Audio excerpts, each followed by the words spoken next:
এই যে দেখেন গাইস, কত সুন্দর একটা জামা। নিজে যদি টেইলার হওয়া যায় তাহলে রঙের রঙের জামা বানানো যায়। মানে আমার বড় মেয়ে, আপনারা তো সবাই ওকে চিনেন যারা আমার ভিডিওটা দেখেন। ওর জন্য কত সুন্দর করে একটা জামা বানাইছি। জামাটা মানে কাপড়টা একটু দামি হলে জামাটা পরতেও ভালো লাগে বা বানাইতেও সুন্দর হয়। হ্যালো, আসসালামু আলাইকুম। আমি রিমা ব্লগ থেকে চলে আসছি ছোট্ট একটা ভিডিও নিয়ে। আপনারা সবাই কেমন আছেন? আশা করি ভালো আছেন। আলহামদুলিল্লাহ আমি ভালো আছি। এখানে কয় গজ কাপড় নিছি? এখানে প্রায় 2.5 গজ কাপড় নিছি। এটার সাথে পাজামা আর জামা একসাথে আমি 2 পিসের মতো বানাইছি। আমি অনলাইনে অনেক দেখতেছি যে এই 2 পিসগুলো অনেক দাম, তার জন্য আমি ভাবলাম যে একটু দামি কাপড় কিনে বানাই ফেলি, তাহলে অনেক দিন পরতেও পারবে আর অনেক আরামও পাবে। অনলাইন থেকে জিনিসপত্র আনলে আমার কাছে আমি সব সময় ঠকে যাই, কেন জানি না। সবার ক্ষেত্রে আবার এমন হয় না। যারা অনলাইন থেকে কাপড় চোপড় কেনাকাটা করে হতে পারে তাদের কাছে ভালো পড়ে, আর আমার কাছে সবসময় খারাপ পড়ে। জানি না কেন এমন হয়।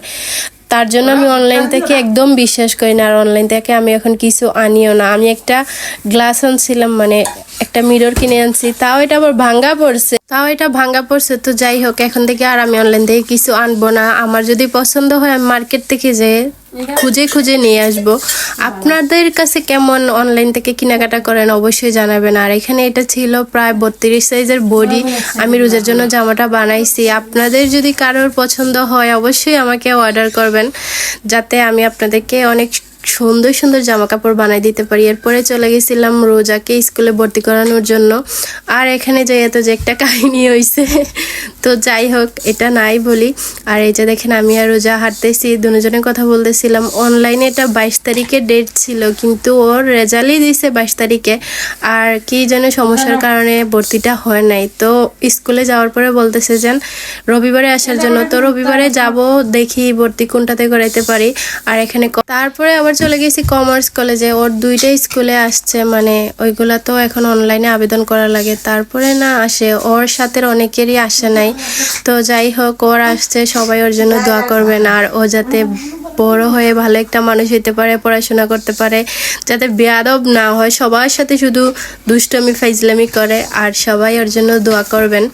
আর তারপরে চলে গেছিলাম আনিকার জন্য গিফট কেনার জন্য। আমার টাকা দিয়ে কিনি নাই, এটা কিনছে কার টাকা দিয়ে জানেন?